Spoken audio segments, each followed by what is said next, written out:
Okay, hello everyone. In part three for the continuation of the chapter, the motivation. Okay, employee motivation. Next, we'll be talking about if enforcement is effective on motivation. So, what is this perspective here? What does this talk about? So, reinforcement theory attempts to explain behavior change by suggesting that behavior with positive consequences tends to be repeated, whereas behavior with negative consequences, the consequences tend to be repeated. Reinforcement means okay, you tend to change your behavior. So, ang positive na behavior, continue. So, it could be repeated, while negative would be um, negative consequences or behaviors will be stopped the moment pag, the moment na pag-assess na, okay, this is not a good habit, a good behavior, dapat kayo stop. So that's why we have reinforcement here. So we have Mr. Edward L. Thorndike and B.F. Skinner. So they are concerned with how the consequences of a certain behavior affects that that behavior in the more they tend to look into the behavior. Let's say, for example, right now, pag-check na sa imo nga, okay, you tend to have high absenteeism. If you absent, what will that person realize? Probably there is reinforcement in theory. I-require kang na mag-change ang habit. Kay basin, in the long run, it might cause bigger consequences sa future. Okay? So we have what is this? It is the use of reinforcement theory to change human behavior. So we need to modify behavior accordingly. That is controlling it. So natay four types of reinforcement here to change behavior. So what is reinforcement? So it is anything that causes a given behavior to be repeated or enhanced. Reinforcement could be promoting something para balik-balik siya, kaya ayuman siya, or it could be ability, cut off the behavior to control the effect cause future. So we have at least four types of reinforcement here. So we need to modify the behavior by reinforcement. For positive reinforcement, it is more like giving the use of positive consequences to encourage overall behavior. Example, for example, the behavior is related. What will you do? Instead, you sasabihin sila, ano silang doon of reward. Ang early bird na reward, na strike bonus. Ang walay absent, permanently present, ang reward. Additional bonus. There, that is what we call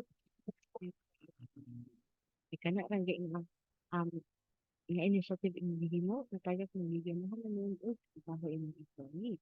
Always sila present, say sa company, and so on and so forth. Can motivate din sila sa employee. Next would be negative reinforcement. So avoiding unpleasant things.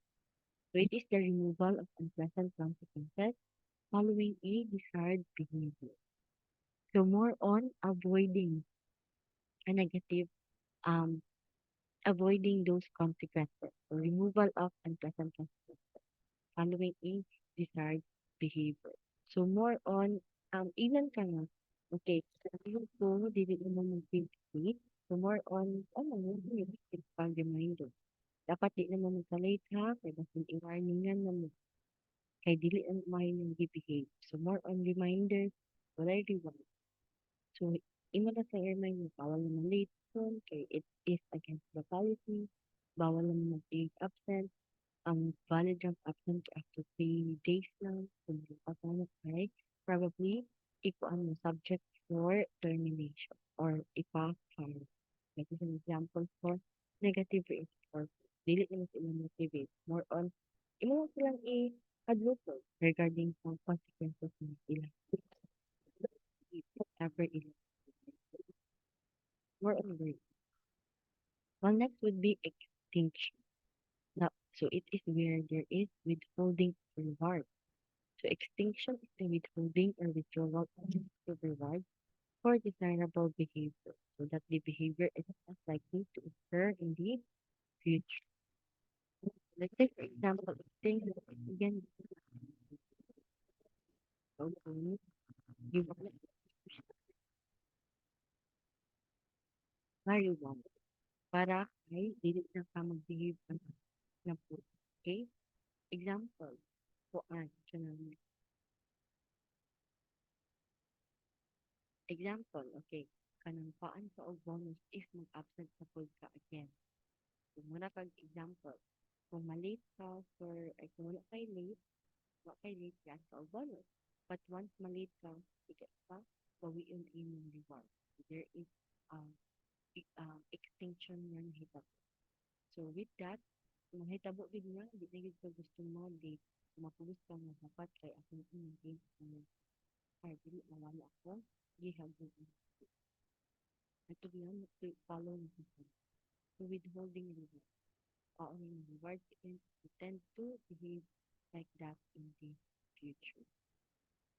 So next would be punishment. So applying negative consequences. It is the application of negative consequences of engage undesirable behavior. Kanina yung nag-reinforce na sa own, nag-use na sa expressive power. Katay na sa own negative. It could be, okay, it could be kanang suspend ka for how many days after suspension, after a month, hawak mo yung suspension. Hindi naman yung team, hindi naman yung productive, hindi naman way to diba? That is where it's not applying with the negative consequences. Hawak if that are just four types of reinforcement. Again, it could be positive, mga second reward, negative reinforcement, katag sa threat, consequence. Extension would be what we mean, and fourth would be applied to punish negative behavior. Right? They might be kicked out of the. So how about motivation through job? How do you motivate through job? So first, what is job design? So it is the division of an organization's work among its employees and the implications of motivation theory for jobs with satisfaction and performance. So more on how you divide your organization work. How do you define the company? Okay.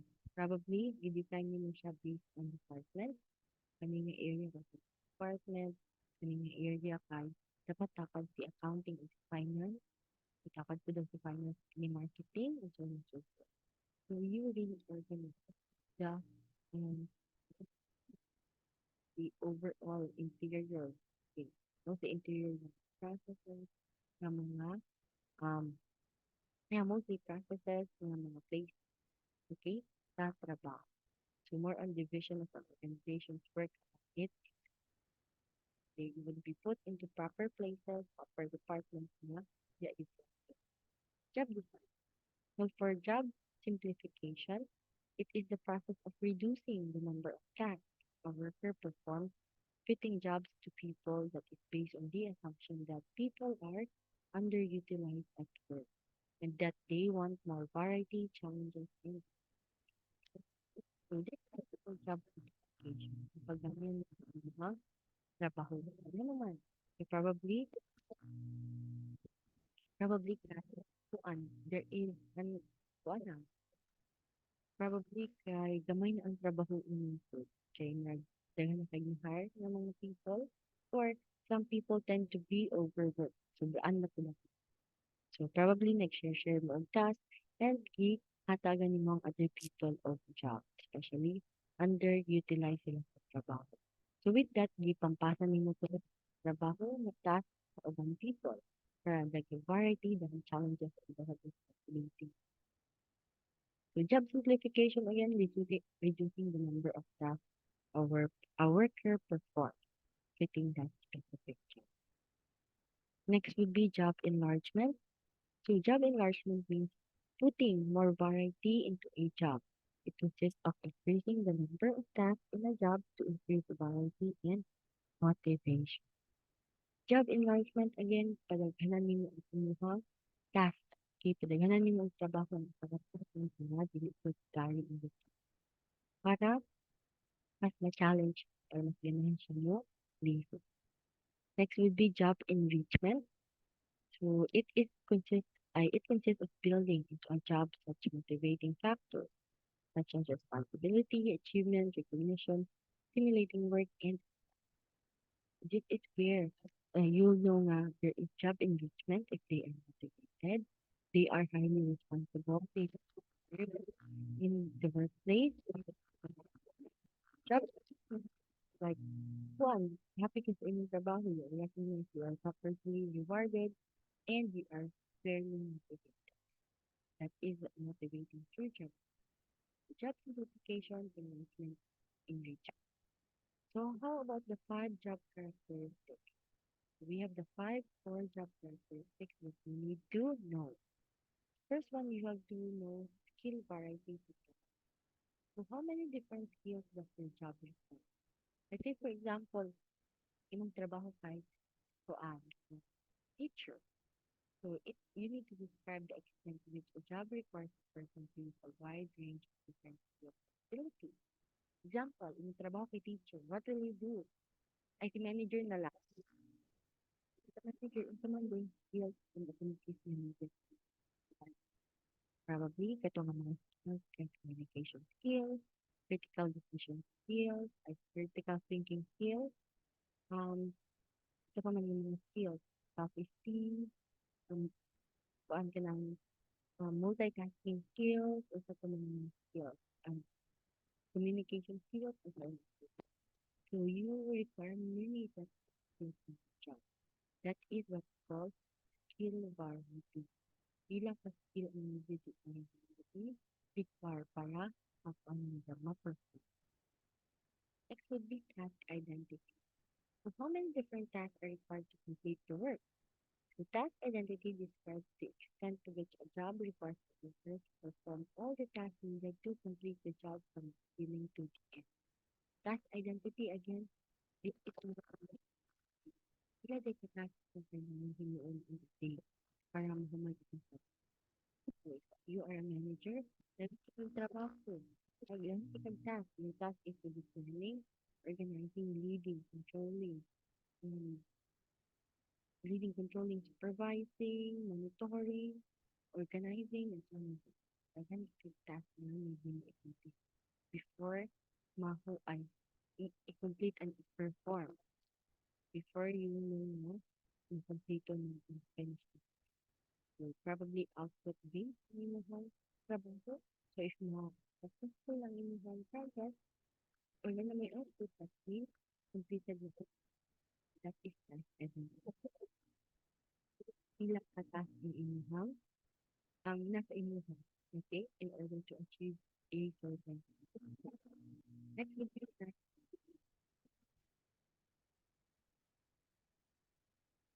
for how many other people are affected by the job.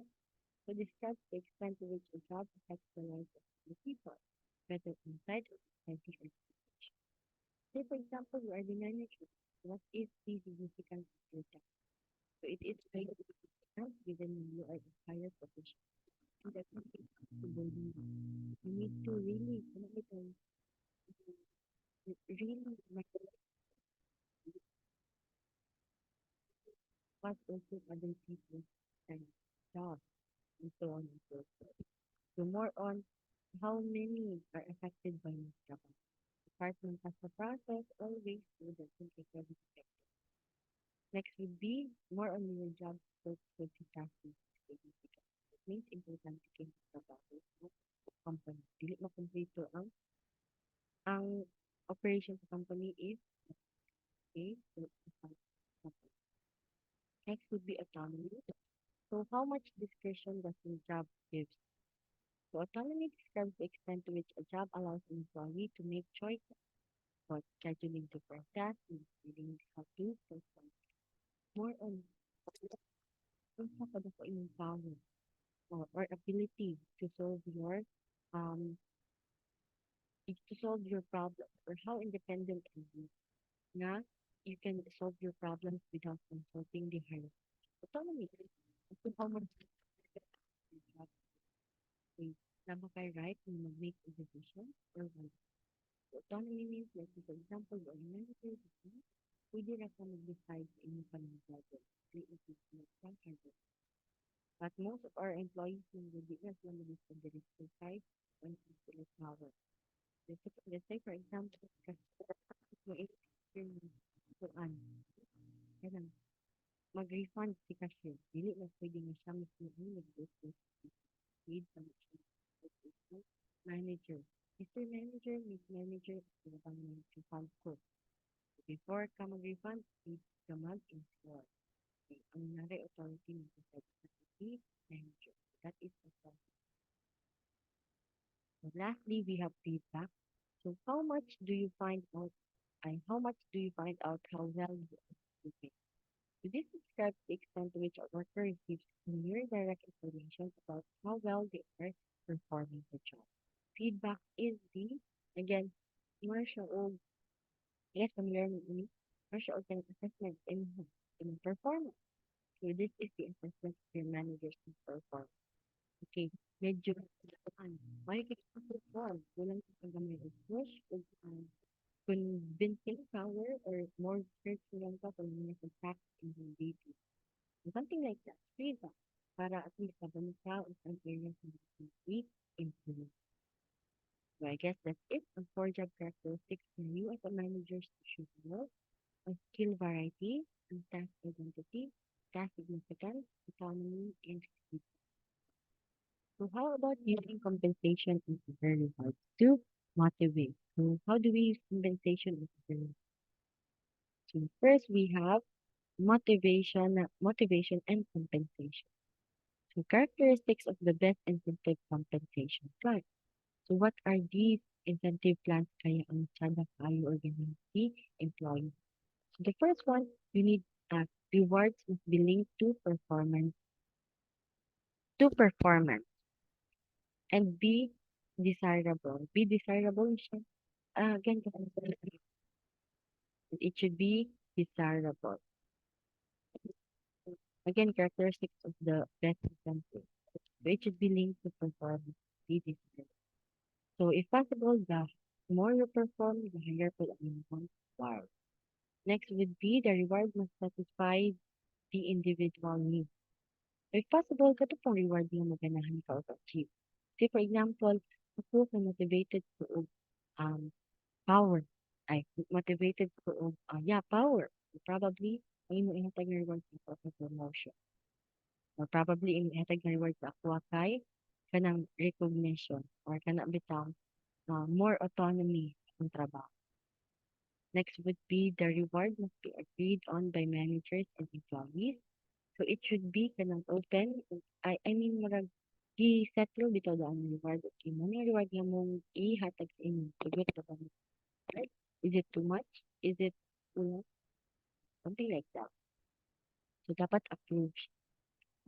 Would the reward be perceived as being equitable, believable, and achievable by if possible, si reward sila dapat fair kung sa mutuod yun ni ano, kay hopefully, madawat yun ang ulit usap and achievable na siya kaya rin sa ilang capacity.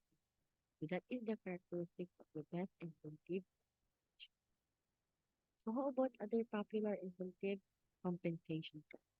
So first, we have pay for performance. So what are these? Mao ni yung mga pinaka-uso na incentive compensation. So pay for performance is what sometimes we call merit pay. So these are basis pay on one's result. So you will be paid based on your results or we have at least first one piece rate underneath the pay for performance or merit pay. The piece rate is where employees are paid according to how much output they produce. Example of piece rate is in every lata ng sardinas, ano kay 5 pesos. So that is how you will be paid. Sabi na sa una, ingani daw ilang pag 12. So example, nakahimo pag 200 na lata. Okay. 200 na lata of sardinas in a day. So pila lugar ang imuhang sweldo. Okay. Rest. Five, or let's say for example, tag 5 pesos. Okay, 5 pesos ang lata nga imuhang in, tag 5 pesos ang lata ng sardine if magpahimo ka. So, let's say for example, 200 ang himo today, nakasweldo nga 1,000. Okay, di ba? Dako-dako na po. So, that means nga na kay possibility mo dako no? Sweldo if daghan kag mga puti. What if in 8 hours, makahimo ka og 1,000, 1,000 ka lata. 1,000 times 5 pesos, laki 5,000. Easy money. Pero grabe ka stress. Kapag kaya maging mag-sardine, di pa imagine, ikaw pa nag-himbis, himbis pa na ikaw, pahingon sa lahat ng yun, ikaw na good ka na. Imagine, kapoy pa ba? That's an example for piece rate system. Again, every piece is your value. Every piece is the shape. So, isa ka latas sardinas is 5 pesos.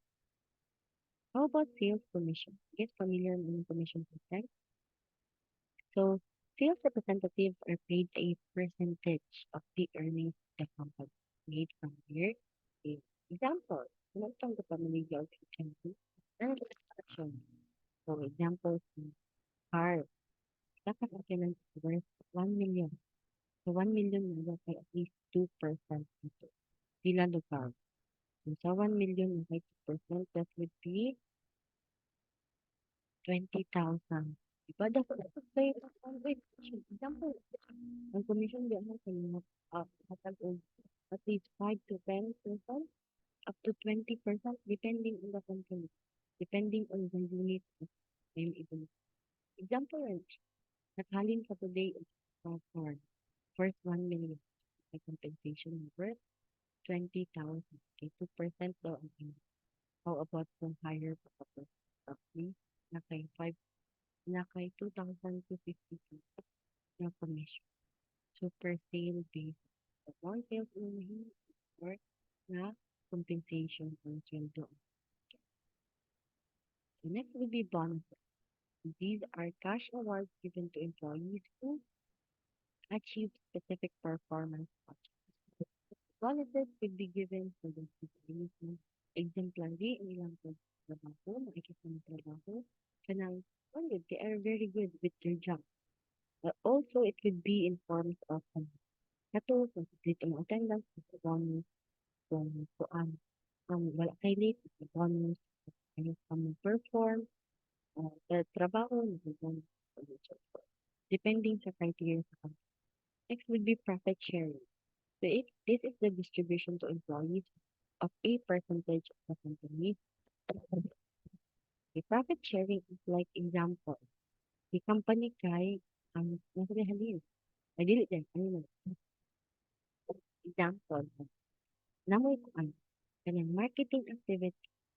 So the marketing activity is made mo accumulate of 1,000 million. What will we do? Maligya ang mushroom chicharon. Yung mushroom chicharon initially paligid. So kamo nga grupo inustyong gidipan. Sige, magtunga ta para dali mabaligya ang atong mushroom chicharon. Dapat maka-achieve, mahurot tayo ng baligya before ta after at 5 p.m. later. Mag-start ang pamaligya is 8 sa buntag, mag-end ka at 5 p.m. So, dapat magkita sa nga ng baligya ito. So, after mabaligya, ato i-share ang profit. Hindi mo magkabuok, so, minsan ka 200 each. So, that is profit sharing. So, based on percentage. So, more on distribution to employees ang halin ni other example that we have cooperative. Kasi cooperative, yun ang sila yung halin. Yung halin, it is in forms of dividend. Okay, dividend gayon kay i-share na sa employees after a year. Kay rolling na part sa halin gayon kay balik sa inyo. So that is what we call profit share. Next would be gain share. Distribution of savings or gains to groups of employees to reduce cost and increase measurable productivity. So more on the gains na inyong na-achieve. Example, kabandan ka na sa isano, hanap itong sa isano ng mga package boy. So, sometimes, tip, tip. Nairo, sige, isano actually, bawal na ito magawat o tip. So, magawat o sila tip, ilan yung tipo. So, that is what we call gains. So, example, si baggage boy, ihatagan siya og tip na 20 kay ang gibit-bit ang box pagawas gihatod sa rilahan.